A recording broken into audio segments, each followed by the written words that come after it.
Nous allons nous intéresser aujourd'hui à la notion de débit et nous allons voir une relation intéressante qui relie le débit volumique à la vitesse d'écoulement d'un liquide. Alors pour ça, on va considérer une canalisation. Ici, on va la prendre circulaire, mais la forme n'a pas vraiment d'importance. Ce qui a d'importance, c'est la section dans laquelle va s'écouler le fluide. Là, cette section, on va la noter S. Et le fluide, il va s'écouler à travers cette section avec une vitesse qu'on va considérer, pour simplifier, uniforme sur toute la surface qui traverse. Alors, le débit volumique, ça représente le volume de fluide qui va traverser la section qu'on considère, la section S, par unité de temps. Donc, si on met cette définition en formule, ça nous donne que le débit volumique QV est égal à la dérivée du volume par rapport au temps. Donc QV égale dV sur dt. Alors au niveau des unités, le débit volumique, c'est un volume divisé par un temps. Donc ce sera exprimé par des mètres cubes en secondes. Alors on trouve beaucoup d'autres unités, des litres par heure, des millilitres par mètre cube ou des mètres cubes par heure. Tout dépend un petit peu de la discipline qu'on considère. Il faut quand même être vigilant quand on va utiliser les différentes formules. Implicitement, le résultat est en mètres cubes par seconde.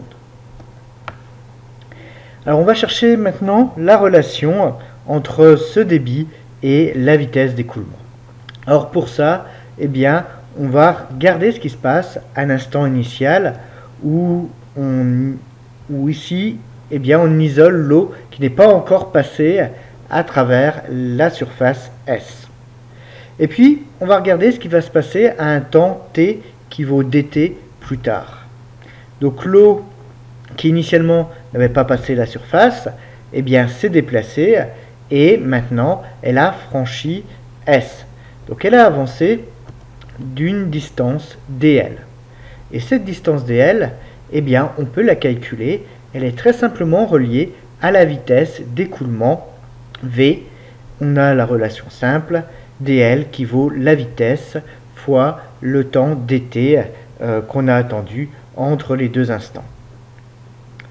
Donc maintenant, à partir de tout ça, on va pouvoir calculer le volume d'eau qui est passé.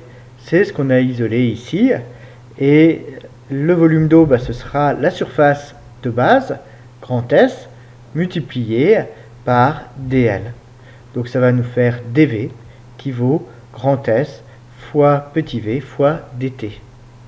Et à partir de là, on peut réexprimer tout simplement le débit volumique, c'est dv sur dt, et en utilisant la nouvelle expression dv que nous venons de calculer, on trouve que le débit volumique, c'est la surface fois la vitesse multipliée par dt divisé par dt. Donc ce qui nous reste, c'est que le débit volumique, c'est égal à la surface d'écoulement multipliée par la vitesse d'écoulement. Donc voilà, là on a deux relations qui nous permettent de calculer le débit.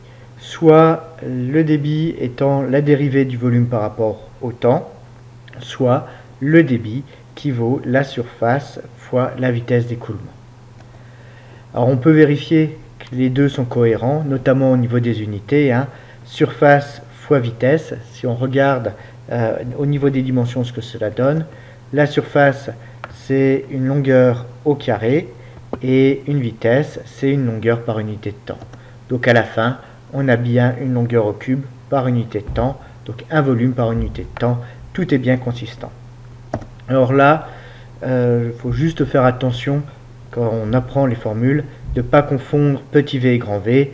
Petit v, c'est la vitesse, et grand V, c'est le volume. Ici, pour illustrer une application possible de ces formules, supposons qu'on connaît le débit d'écoulement d'un fleuve, enfin ici plutôt d'un canal. Si on connaît la profondeur du canal et sa largeur, on est capable de calculer grand S et donc de calculer ensuite sa vitesse si on connaît le débit.